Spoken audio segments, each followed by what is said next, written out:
Indian আৰ্মিৰ ফালৰ পৰা ওলোৱা অগ্নিবীৰৰ যি অনলাইন ৰেজিষ্ট্ৰেশ্যন অনলাইন এপ্লাই সেয়া বৰ্তমান হৈ আছে আৰু যদি আপোনালোকেও ইণ্ডিয়ান আৰ্মিৰ ফালৰ পৰা ওলোৱা অগ্নিবীৰৰ পদকেইটাৰ কাৰণে আবেদন কৰিম বুলি ভাবিছে তো নিজৰ মোবাইলৰ পৰা আপুনি ৰেজিষ্ট্ৰেশ্যনটো কেনেকৈ কৰিব পাৰিব তাৰ বিষয়ে আজি এইটো ভিডিঅ'ত মই আপোনালোকক দেখুৱাম।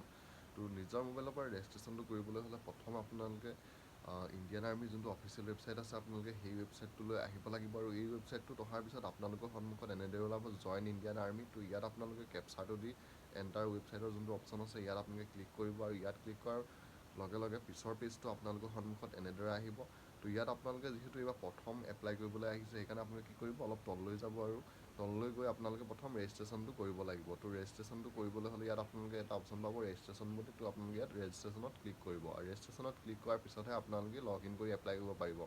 তো ৰেজিষ্ট্ৰেশ্যনত ক্লিক কৰাৰ লগে লগে আপোনালোকৰ সন্মুখত এনেদৰে আহিব কেইটামান ডকুমেণ্টছ আপোনালোকৰ বাবে অতিকৈ দৰকাৰী ইয়াত দি দিছে আধাৰ কাৰ্ড মেট্ৰিকুলেশ্যন চাৰ্টিফিকেট তাৰপিছত আপোনাৰ photo Aadhaar link mobile number active email I D address ডিটেইলছটো এইকেইটা ডকুমেণ্টছ আপোনাৰ ইণ্ডিয়ান আৰ্মি অগ্নিবীৰৰ ৰেজিষ্ট্ৰেশ্যনটো কৰিবলৈ হ'লে আপোনাক লাগিব। তো ইয়াত দি আপোনালোকে কণ্টিনিউত ক্লিক কৰিব আৰু কণ্টিনিউত ক্লিক কৰাৰ লগে লগে পিছৰ পেজটো আপোনালোকৰ সন্মুখত এনেদৰে আহিব। ইয়াত আকৌ আপোনালোকে অলপ তললৈ গৈ আকৌ কণ্টিনিউত ক্লিক কৰিব। কণ্টিনিউত ক্লিক কৰাৰ লগে লগে পিছৰ পেজটো এনেদৰে আহিব। ইয়াত অ'কেত ক্লিক কৰিব আৰু অ'কেত ক্লিক কৰাৰ লগে লগে ইয়াত সুধিছে আপোনালোকে পাৰ্চনেল ডিটেইলছ ৰেজিষ্ট্ৰেশ্যন উইথ আধাৰ নং আৰু তাৰপিছত সুধিছে মেট্ৰিকুলেশ্যন চাৰ্টিফিকেট। তো ৰেজিষ্ট্ৰেশ্যনটো আপোনালোকে কেনেদৰে কৰিব বিচাৰিছে মই যিহেতু আধাৰ কাৰ্ডৰ লিংক থকা মোবাইল নাম্বাৰটো মোৰ এতিয়াও এক্টিভ হৈ আছে সেইকাৰণে মই ইয়াত যোনটো আধাৰ নং আছে আধাৰ নঙত দি কণ্টিনিউ মই ক্লিক কৰিম আৰু কণ্টিনিউত ক্লিক কৰাৰ লগে লগে পিছৰ পেজটো আপোনালোকৰ সন্মুখত এনেদৰে আহিব। তো ইয়াত আপোনালোকে কনফাৰ্ম পেজ ফ্ৰম ডিজিলকাৰ বুলি ওলাব।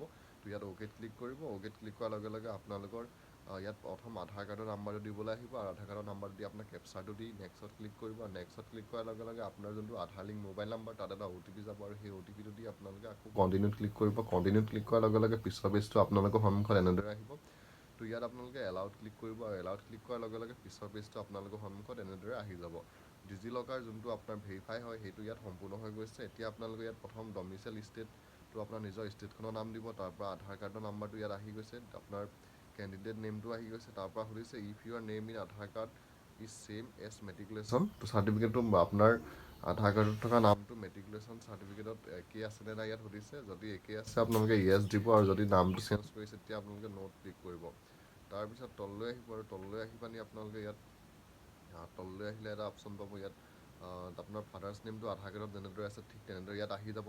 তাৰপৰা আহিলে father guardian name as matriculation চাৰ্টিফিকেটটো আপোনাৰ মেট্ৰিকুলেশ্যন চাৰ্টিফিকেটত আপোনাৰ দেউতাৰ নামটো কেনেকৈ আছে বহুতৰে আধাৰ কাৰ্ডত আৰু চাৰ্টিফিকেটত কেতিয়াবা এটা দুটা আখৰ ভুল হৈ থাকে। তো তেতিয়া আপোনালোকে ইয়াত মেট্ৰিকুলেশ্যন চাৰ্টিফিকেটত কেনেদৰে আছে সেইটো দিয়াও এটা অপশ্যন দিছে। তো আপোনালোকে যদি বেলেগ হৈ আছে তেতিয়া ইয়াত আপোনালোকে সেই চাৰ্টিফিকেটৰ মতে ইয়াত নামটো দিব তাৰপৰা মাদাৰ্ছ নেমটো দিব তাৰপৰা জেণ্ডাৰটো দিব তাৰপৰা ডেট অফ বাৰ্থটো দিব।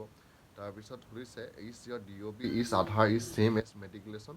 তো আপোনাৰ ডেট অফ বাৰ্থটো মেট্ৰিকৰ চাৰ্টিফিকেটৰ সৈতে একেই আছে নাই সুধিছে। যদি একেই আছে আপোনালোকে হয় য়েছত টিক কৰিব আৰু যদি নাই নোত কৈ আপোনালোকে যোনটো ডেট অফ বাৰ্থ আছে আপোনাৰ বেলেগকৈ আছে সেইটো ইয়াত আপোনালোকে দিব পাৰে।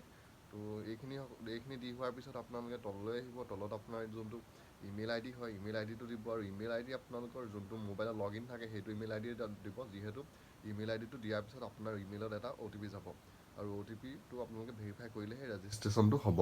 তাৰপিছত ইমেইল ID আৰু মোবাইল নাম্বাৰটো দি তলত যোনটো কেপচাৰ আহিছে কেপচাৰটো দি আপোনালোকে ইয়াত আই হিয়াৰ বাই টিক কৰি দিব আৰু টিক কৰি ইয়াত যোনটো ছাবমিটৰ অপশ্যন আছে আপোনালোকে ছাবমিটত ক্লিক কৰিব আৰু ছাবমিটত ক্লিক কৰাৰ লগে লগে আপোনালোকৰ সন্মুখত এনেদৰে আহিব OTP is send to on your email ID। তো আপুনি যোনটো ইমেইল ID দিছিলে তাত এটা OTP গৈছে আৰু সেই OTPটো দি আপোনালোকে ইয়াত অ'কেত ক্লিক কৰিব আৰু অ'কেত ক্লিক কৰাৰ লগে লগে আপোনালোকৰ সন্মুখত এনেদৰে আহিব। তো ইয়াত আপোনালোকে ছাবমিটত ক্লিক কৰিব OTPটো দি আৰু ছাবমিটত ক্লিক কৰাৰ পিছত আপোনালোকৰ সন্মুখত আকৌ ইয়াৰ যোনখন ৰেজিষ্ট্ৰেশ্যন ফৰ্ম হয় সেই ৰেজিষ্ট্ৰেশ্যন ফৰ্মখন আহি যাব। ইয়াত আপোনালোকে যোনখিনি ডিটেইলছ দিছিলে সেই ডিটেইলছখিনি দিব নালাগে। পিছত আহিলে আপোনালোকে ইয়াত মেৰিটেল ষ্টেটাছটো দিব লাগিব হাইটটো কিমান হয় আপোনাৰ সেইটো দিব লাগিব।